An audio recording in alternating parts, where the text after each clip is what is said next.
personally, I am blessed that ako ngayon. After 18 years that I've been a member of Oasis of Love, the Gospel for Sunday speaks of people who want to be the greatest.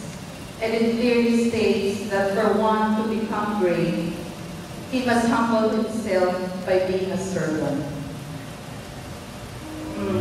As individuals wanted to be known in their community, they did all their best to show the other members of the community their talents, skills, probably money, whatever they want to show off to bring them to fame. But those days didn't work as planned. Why? Because God has another plan for them.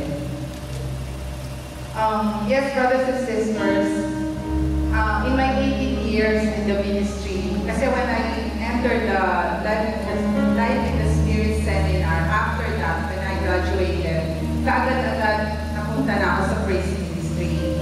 Nag-serve na hindi ko inaala. Because nayaya lang ako ng friend ko kasi singers sila, members sila ng That's Entertainment. So, may mga boses, ako naman wala. But, siguro may nakita si Brother Marjun, inassign niya agad ako maging secretary. So, okay naman. So, contento lang ako, gusto ko lang maging ako secretary, ayoko actually kumanta. But, sabi naman ni Brother Ray, pwede rin ako daw. So, inassign niya ako sa alto. Now, after 18 years, I see new members coming in. So, nakikita ko yung sarili ko sa kanila. And, pag nag-enter ka naman si Kingsley, syempre may interview portion yun. Tatanungin ko, parang hindi naman interview, parang briefing. I would ask them, brother or sister, why do you want to join the ministry? And then, very convenient or very, sagot is, I want to serve the Lord. Yes, you want to serve the Lord. 80% po sa kanila na mag-enter, I want to serve the Lord. But serving the Lord is not easy. Kasi, may mga members po kami, pagpasok nyo at bago ka, may mga members po na hindi naman nila siguro sinasadya, pero galit na galit silang pag-serve.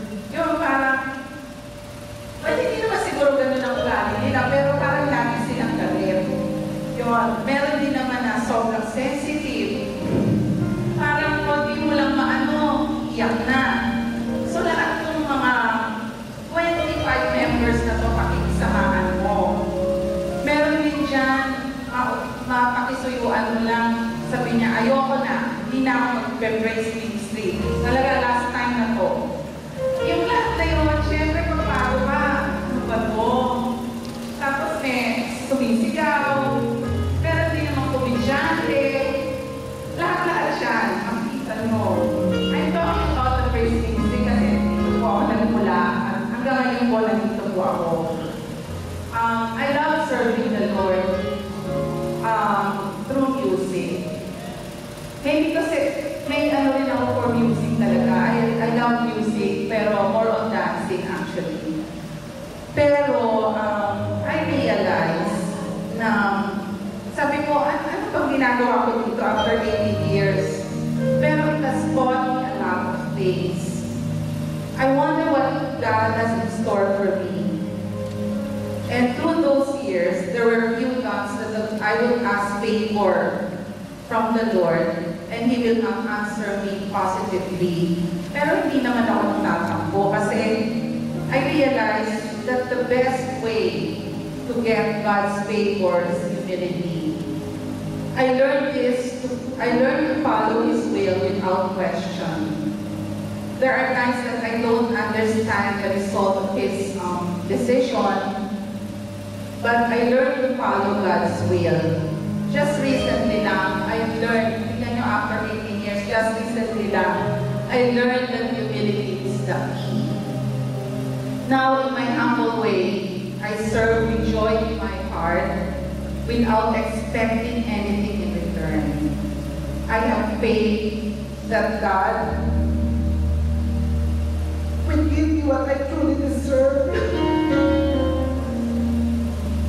Okay, now as we go to prayer, let me ask each and everyone to focus on the question, what is my real purpose in my service? Join me, brothers and sisters, as we give praise to our Lord.